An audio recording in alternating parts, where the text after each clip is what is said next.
చక్రం ఆ చంటిగాన్ని బయటికి గెంటేరా అని చెప్పేసి అనగానే చెంచలమ్మ ఇక ఈ మీదట వాడేదో తొందర మనిషి ఇక మీదట వానితోటి నీకే పోరు ఉండదు సరేనా అని చెప్పేసి కేశవ అంటూ ఉంటాడు. సింధూర బాధపడుతూ ఉంటుంది. ఇక చెన్నకేశవ అలా అనగానే చెంచలమ్మ కూడా అలా సైలెంట్గా చూస్తూ ఉంటుంది. మావయ్య అసలు వెలగొట్టాల్సింది మా చంటిగాని కాదు ఈ సింధూరాని.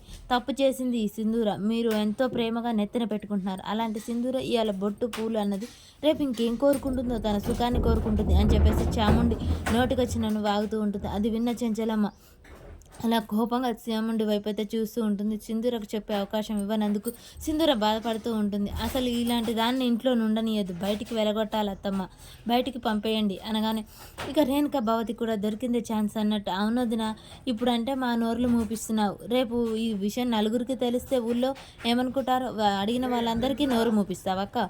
చెప్పు, మేము అడిగిన దాంట్లో తప్పే ఉంది. ఏ పిల్లకైనా భర్త చనిపోయాక పూజలు గాలు అన్నీ తీసేయాల్సిందే.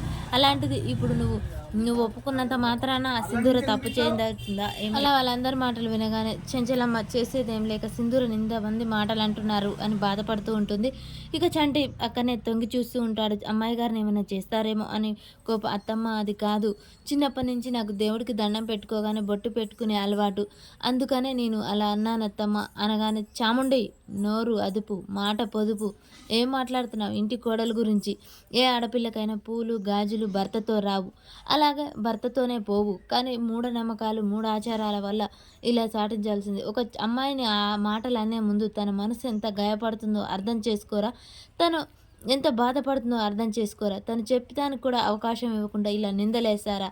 కాకుల్లా పొడుచుకుతుంటారా? అత్తమ్మ నిన్ను చెప్పేది నిజం. తను చేసింది ఆ దేవుని కవర్ చేయాలని ఆ దేవుడే సాక్ష్యం చెప్పాలి అని చెప్పేసి భవతి మాట్లాడుతూ ఉంటుంది. ఇక చెంచలమ్మ కోపంగా చూస్తూ ఉంటుంది. కాదక్క, పెద్దవాళ్ళు పెట్టింది ఎందుకు? భర్త పోయిండని తెలియడానికే కదా పూలు గాజులు తీసేయమనేది. అలా అని ఒక ఆడపిల్లని అవమానిస్తారా? తను చెప్పేది కూడా మీరు వినరా అనగానే చంటి అక్కడి నుంచి చూస్తూ ఉంటాడు. రేణుక అక్క అది కాదు, మా నోర్లంటే మూపిచ్చావు, మరి బయట వాళ్ళ నోర్లు చూడమ్మా సింధూర, నువ్వు చేసింది తప్పు రైటో అని నేను చెప్పట్లేదు, కానీ లోకం కాకులు. ఇప్పుడు ఈ కాకులతో నువ్వు పొడిపించుకోవాల్సిన అవసరం లేదు. ఆ సింధూరాన్ని తీసేయమ్మా నీ నుదుట నుంచి అని చెప్పేసి చెంచలమ్మ కన్నీరుతో అక్కడి నుంచి వెళ్ళిపోతూ ఉంటుంది.